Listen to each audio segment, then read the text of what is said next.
a governadora. Gente, nesses últimos dias, a gente faz, somente esses últimos dias de 24, a gente faz uma análise dos passos políticos da governadora Raquel Lira, a nossa governadora do estado de Pernambuco. Independente de quem ter votado ou não votado, ela se estabeleceu constitucionalmente pela maioria popular como governadora. Então, ela é a governadora. Pois bem, essa semana aconteceu uma coisa curiosa. Existe um ditado que diz que a pior coisa do mundo é você se autoconvidar, né? Você mesmo se propagar para ser convidado, alguém para que você jante com ele e a pessoa diz, eu não vou porque estou ocupado, e no outro dia aparece, ou no mesmo horário, aparece jantando com outro. Isso se chama a indiferença. Então, na política também tem o amor e o desamor. Mas, se você começar a analisar friamente, em política também, os trocos são dados e muitas vezes o mundo catapulta, né? A escada não vira, a roda não gira, ela muitas vezes cai, né? E você salta de um canto para o outro e quem estava lá embaixo vai lá para cima. Durante a campanha eleitoral, no ano 2022, no segundo turno, por deveras,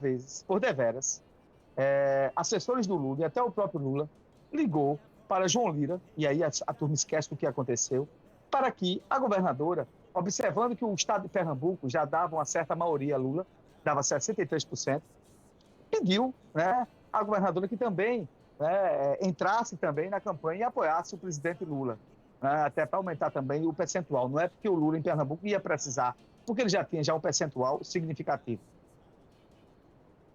E isso se consolidou nas pesquisas e também no resultado eleitoral. E a Raquel, espertamente, naquele momento, disse, não vou declarar voto a ninguém. E o que é que ela dizia? Não, quem ganhar para Pernambuco está bom. Eu vou tratar com Pernambuco um presidente institucionalmente para as coisas de Pernambuco. Ela esquecia muitas vezes que o presidente Lula era pernambucano, já era uma vantagem. Ela esquecia também, naquele momento, que o presidente Lula já tinha 63% a 67% de voto naquela época. E o Lula sempre gostou muito do Pernambuco, isso não pode deixar de negar, independente de quem foi e de quem estivesse à frente do governo. Ele não deixou de fazer as coisas para Pernambuco e de incentivar investimentos em Pernambuco desde que ele assumiu o governo em 2023. Eu acho que, em algum momento, a governadora Raquel Lira confundiu isso com a amizade intrínseca, que agora também é receber o apoio político. Então, ela confundiu o apoio administrativo, o apoio institucional, que esse que deve ser dado, independente se o cara votou ou deixou de votar, se ela votou ou deixou de votar, com a relação de amizade. E nesse tipo de relação de amizade, aquele desejo de se colocar mais íntimo na vida dos dois precursores desse momento, né, dos dois que são líderes no estado de Pernambuco e o outro a nível de Brasil. Pois bem, então o Lula disse que estava cansado de ficar no hotel. Então, na mesmo horário, à noite, o Lula apareceu com a família Campos, né, com o João Campos, o prefeito de Recife, que já se fala já que ele é o candidato nato, né, para governador de Pernambuco. Pasme, ainda tem uma eleição de prefeito, né, mas dizem que já está tudo feito. Eu não acredito muito nesses negócios de prato feito, já aconteceu. A títulos de hoje, no número de hoje, com certeza o prefeito João Campos será reeleito sem muitas dificuldades. Mas política é uma coisa que pode acontecer, anomalias ou situações que estão muitas vezes fora do controle racional.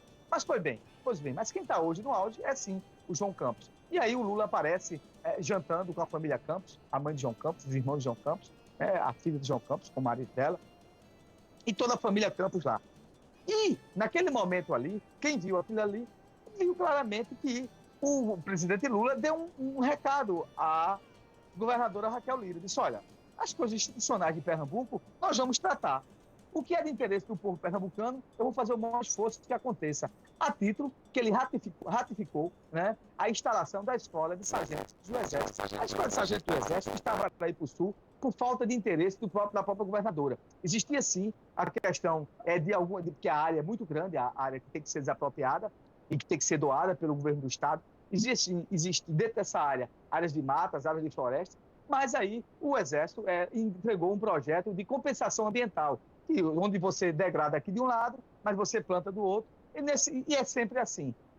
Mas a questão da escola do Exército, ela vai gerar, no mínimo, vai ter aí uma vila militar de quase 5 mil pessoas, é muita gente, não sei se o número está errado, mas onde ela foi instalada gera economia, empregos diretos, indiretos, porque a moradia aumenta, você tem que fazer novas moradias, a indústria hoteleira aumenta, começa a criar novos hotéis, supermercados começam a aparecer, aquele comércio informal começa a aparecer. Então, é uma cadeia econômica tremenda. Se você observar onde tem escola de sargentos, do entorno dela se criou quase uma nova cidade.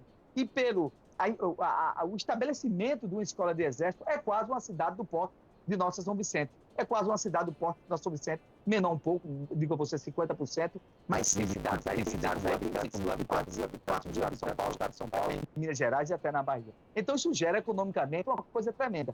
E a governadora estava fazendo não muita vontade, né?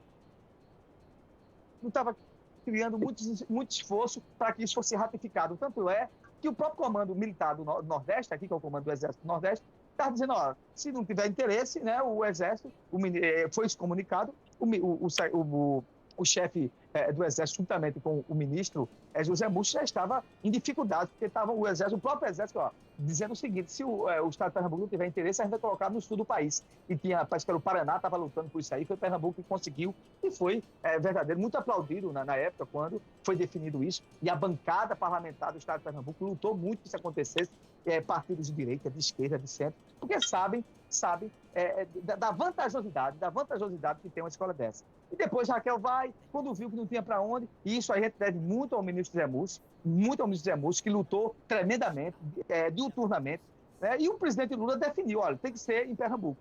E aí, quando a governadora Cidil Acuara teve que, estamos aqui apoiando também, mas foi marcado algumas vezes reuniões em Brasília, ela não foi, não deu muita atenção, ninguém sabe onde ela estava com a cabeça nisso aí, esqueceu que isso também gerava economia, né, e economia que é relevante, super relevante para o estado de Pernambuco.